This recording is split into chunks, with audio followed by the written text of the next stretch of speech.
Hello, I'm Rocky Harding, and today we'll be going over some of the updates I've made to Tetrabeasts this week.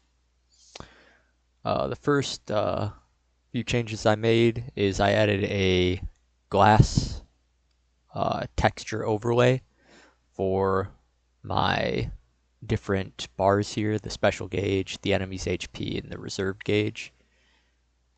It's just this little glass vial-like tube. Just helps it give it a better look with that nice glassy, glossy texture to it. I added a new background and border for the next piece to help it stand out more. Most of the coding I did this week focused on animations. So we'll jump right in and show you some of that. I made a test level to help show this off better. So it jumps straight into one of my boss levels, and I have a bunch of stone blocks spawned on it. What we're going to look at is when the stone blocks are destroyed, there will be a chance to get a permanent buff for your run. And I have it tuned all the way up to its 100% drop rate right now, and then I put in a bunch of stone obstacles so you can see it more easily. One of the other things that I added to is if you look at the health gauge and the reserve unit gauge, there's like small bubbles that filter up. I made a shader and put in a like a bubble graphic for it to tile over and scroll through. So that's just another little animation I added. You can also see at the top that the boss moves back and forth across the top. He also changes his movement style when it's critical, so below 30% health, so we'll look at that in a little bit. First, let's try and break one of these stone blocks so we can see the little text animation. Alright, let's see.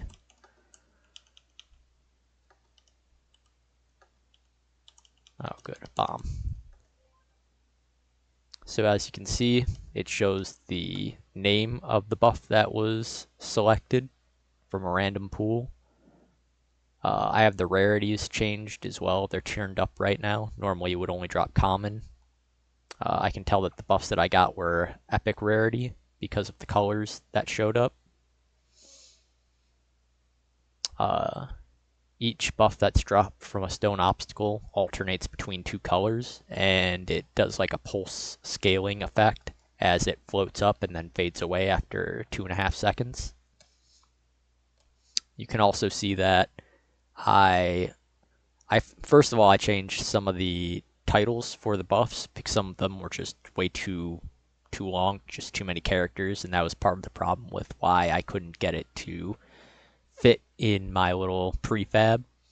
But I also made them slightly larger and scaled the text down, so now they all seem to fit pretty well without spilling over or overlapping in text. So what else have I changed? We went over, let's see, you can see a bunch of different colors there. Okay, now you can see the boss. He's in a critical state right now. His health is below 30%. So instead of bobbing back and forth, or bobbing up and down as he walks back and forth, now he does like a slow, almost hobbled crawl from one side to the other, and then pauses briefly. But that was pretty much everything that I've added so far. Hope you enjoyed, and I'll see you next week.